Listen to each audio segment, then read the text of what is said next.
Toujours avec Aziz Saidi, directeur de la rédaction de La Tribune Afrique, Hicham Hamadi, analyste politique et économique. Quel bilan pour la diplomatie marocaine en Afrique en 2018 ? C'est vrai que l'année 2017 a été souvent qualifiée d'année africaine pour le Maroc, avec un retour du Maroc au sein de l'Union africaine, un début de processus d'adhésion à la CEDEAO. Cette poignée de main entre Jacob Zuma et le roi Mohamed VI, un an après, où en sommes-nous ? Est-ce que les choses avancent ? Hicham Hamadi. Oui, les choses avancent, ça c'est sûr et certain. C'est que il y a qu'à voir les bilans des réalisations économiques, il y a qu'à voir les accords qu'on a signés, il y a qu'à voir les projets qu'on a initiés. Donc pour la première fois, il y a un projet gigantesque qui est signé, qui est porté par le Maroc, qui est le projet du gazoduc. Et surtout, ça va dans la lignée, on va dire, et de la stratégie du Maroc d'aller vers les énergies, avec les énergies renouvelables qu'on a mis, et puis après une intégration régionale et un dépôt de candidature au niveau de la CEDEAO. Donc... Alors on a une bonne nouvelle justement sur ce gazoduc, c'est cet accord entre la Mauritanie et le Sénégal concernant cette zone de la Grande Tortue. Vous savez, les intérêts font que les gens s'entendent. Il y a un projet qui peut profiter à un ensemble de pays et que ça va générer de la valeur pour les gens et que il y a le privé qui le porte, ça ne peut faire que rassembler les intérêts. Donc c'est un projet qui est l'idée par le Maroc, voulu par le Maroc et qui permettra une construction africaine forte. Donc je dirais que c'est pas l'année du Maroc, c'est la décennie du Maroc qui est en train d'arriver. On a aussi l'ouverture d'un grand assureur sur un capital africain. Donc ça veut dire que le Maroc n'est pas simplement dans une conquête, mais il est aussi son marché ouvert au niveau de la région. Le positionnement du Maroc en tant que, on va dire, en se tournant vers sa région, il est simplement naturel. Ça a été plutôt une année économique, cette année 2018 sur vol africain. C'est une grande année d'intention, parce que économique, ça veut dire que ça profite et qu'on voit les résultats. C'est une grande année d'initiation de projets, c'est une grande année, on va dire, de lancement de projets. Maintenant, il faut que ces projets reviennent et génèrent de la valeur et pour le Maroc et pour les pays frères et les partenaires. Alors, on va prendre les choses dans l'ordre. On va commencer par l'adhésion, le retour du Maroc au sein de l'Union africaine. Plus d'un an après, cette année 2018, elle a été marquée par quoi, Aziz Saidi ? Clairement, en 2017, en janvier 2017, on a le retour du Maroc dans les instances panafricaines a été acté pendant toute l'année 2017 et maintenant l'année 2018. Il fallait justement faire que ce retour se fasse dans les instances. Et force est de constater que depuis justement, on a beaucoup avancé à ce titre, notamment l'élection d'un membre marocain dans la commission paix et sécurité, l'engagement de Sa Majesté le Roi sur le dossier de la migration où il a été chargé justement par l'Union africaine d'en prendre le lead.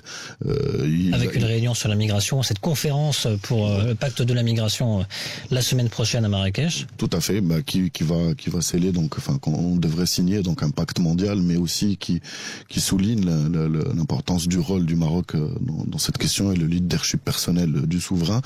Il y a eu des recommandations qui ont été faites, il y a un travail de SAP qui a été fait, notamment aussi avec ce projet d'observatoire de la migration en Afrique qui est très important. Il y a aussi le travail où le Maroc a pris une part effective sur le dossier de la réforme de l'Union africaine qui était chapeauté par le président rwandais Paul Kagame, et qui d'ailleurs il y a 2 semaines donc il y a eu le sommet extraordinaire qui était dédié à la question avec certaines mesures qui ont été mises en place.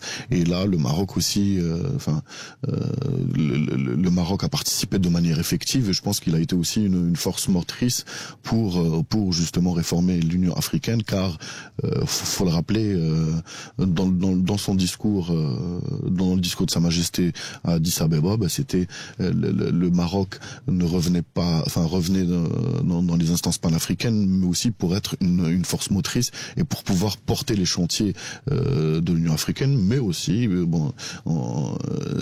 ça nous permet aussi de défendre notre cause. Et force est de constater que c'est un acquis, c'est une bataille qui a été encore gagnée, puisque l'Union africaine a a arrêté le fait que elle ne venait pas en substitution à l'ONU sur le dossier du Sahara et qu'elle pouvait être une force d'appoint, mais pas de substitution. Donc c'est quand même une bataille diplomatique qui a été gagnée aussi. Oui, néanmoins, on parlait de cet objectif d'exclure le Front Polisario, en tout cas l'autoproclamé RASD de l'Union africaine. On s'était fixé un objectif de 2 ans. Ça n'est pas encore fait. Est-ce que ça va être fait? Est-ce que cette réforme justement de l'Union africaine qui propose de sanctionner les États qui ne contribuent pas assez au budget de l'Union africaine, ça peut-être perturber les ambitions du Front Polisario? Ça peut participer, puisque de toute façon c'est Alger qui paiera la note. Donc si Alger se retrouvait sans les moyens de le faire, ça pourrait poser problème. C'est vrai que il faut pas se cacher la vérité. Il y a c'est difficile d'exclure le Polisario tant qu'il a le soutien plein et entier de l'Algérie. Maintenant, c'est la somme de petites batailles qui font qu'on gagne les grandes guerres. Donc il faut pas se dire que ça va être fait du jour au lendemain. Mais tout ça participe d'une orientation marocaine qui, pour l'instant, s'avère payante et qui est de plus en plus payante. Alors là où ça coince un petit peu, c'est la CEDEAO. La demande d'adhésion, pour l'instant, c'est pas encore fait. Il y a le Nigeria qui bloque toujours, Hicham Madi. Ouais, en fait, il y a le Nigeria, il y a le fait que au niveau des lignes douanières, on n'est pas encore conforme. Entre 12 000 lignes et 6 000 lignes, donc il y a à réduire de moitié. Il y a eu des inquiétudes aussi de la part de plusieurs patrons sénégalais. Effectivement, de l'offensive marocaine, mais je pense qu'on a donné assez de gages. Il y a la monnaie commune sur laquelle on a dit, tiens, nous sommes prêts à nous engager dans une monnaie commune. Donc effectivement, il y a énormément de... la CEDEAO, c'est un sujet qui est sur la table. Maintenant, c'est un processus qui prend son temps et qui arrivera. Il faut pas être pressé. Il y a le temps politique et le temps économique. La CEDEAO, à mon sens, va être résolue d'une manière économique. Si on arrive à réussir à intégrer les pays autour du projet du gazoduc, à intégrer d'autres pays autour des énergies, à intégrer d'autres pays sur tous les aspects en gré, la CEDEAO, ça a une simple synthèse et une simple conclusion, parce que le fait sera qu'on travaillera unitairement avec l'ensemble des pays. C'est la réalité. Quand on travaillera avec 10 pays sur 13, à la fin on intégrera de facto et on sera partie prenante. Et c'est pour cela que... Donc ces inquiétudes de la part du Nigeria notamment seront levées. En tout cas, on arrivera il faut appeler un chat. Les inquiétudes sont légitimes. Oui, mais on arrivera à un terrain d'entente. Je pense qu'une fois qu'on démontrera notre capacité à partager, notre capacité à dire on ne veut pas être hégémonique et on veut partager, et que économiquement on est prêt à vous donner la possibilité d'accéder au marché, et puis après d'utiliser le Maroc en tant que hub pour aller au port d'Anvers et pour aller en Europe, oui, les gens sauteront sur l'occasion. Aziz Saïdi. Il faut juste rappeler que la conférence des chefs d'État de la CEDEAO a donné son accord de principe au Maroc, et que là c'est une question j'ai envie de dire, de mise en place technique. Mais on attend toujours concrètement ces discussions. On a eu un rapport qui a été fait sur l'adhésion du Maroc, l'impact de l'adhésion du Maroc à la CEDEAO. On n'en voit pas trop les couleurs pour l'instant des négociations au sein de la CEDEAO, de manière publique en tout cas. Oui, de manière publique non, puisqu'il y a eu une task force qui a été mise en place, mais je pense que c'est pas des négociations. En tout cas, avant les négociations, il y a un travail préalable. Je pense que c'est du bon sens, parce que que ce soit pour le Maroc ou pour la CEDEAO, c'est des enjeux importants, notamment question douanière, question de migration, de mobilité en général, question de monnaie aussi. Oui, parce qu'on parle de monnaie unique à l'avenir. Et puis surtout, monnaie unique dont le projet au sein de la CEDEAO avait pour horizon 2020. Oui, je me rappelle. Vieux projet. Oui, tout à fait. On parlait d'une monnaie qui s'appellerait l'ECO et qui verrait le jour en 2020. Je suis pas sûr. Même le président, même si le président. Mais le sujet a été abordé par le président de la CEDEAO très récemment au Maroc, cette année. Le président Youssoufou, qui est en charge de la question de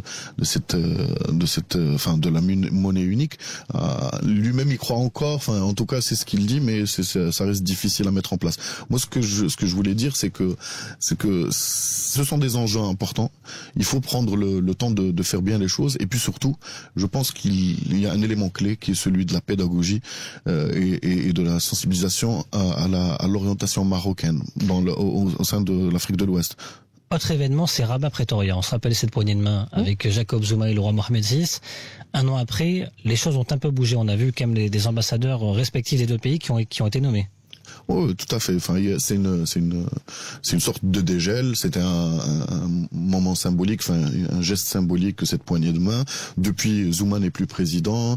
L'Afrique du Sud a été empêtrée dans une crise très très grave avec le Gupta Gate, qui a donné lieu donc à un changement à la tête de l'État avec le nouveau président Cyril Ramaphosa. Moi, je pense que les choses peuvent aller dans le bon sens, mais elles vont pas se dégoupiller très très rapidement, parce que c'est des choses qui doivent prendre leur temps, mais aussi il faut pas oublier que là encore l'Afrique du Sud perçoit le Maroc comme un antagoniste très important, surtout avec le rapport d'Ernst & Young qui est sorti le mois dernier, où on a vu que le Maroc était classé au même titre que l'Algérie comme principal pays d'attraction des IDE. Ouais, sur le terrain économique, on commence à regarder et à s'inquiéter un petit peu du côté de l'Afrique du Sud, de cette arrivée massive du Maroc, aujourd'hui 3e économie africaine. C'est pour cela que c'est compliqué de convaincre des gens qu'on est là pour gagner, effectivement, faire gagner nos entreprises, mais aussi pour les faire gagner aussi.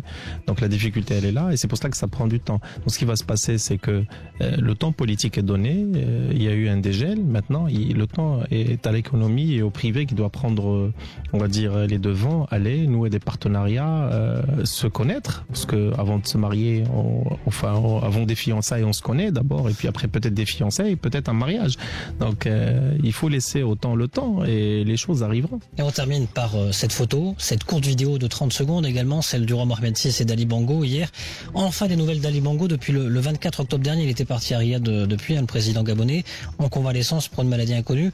C'est tout un symbole. C'est aussi dire que le Maroc fait partie intégrante de l'Afrique, et une terre d'accueil traditionnelle pour des chefs d'État. Bien sûr, mais il faut dire que le cas est particulier, puisque le président Ali Bongo est un ami personnel du souverain.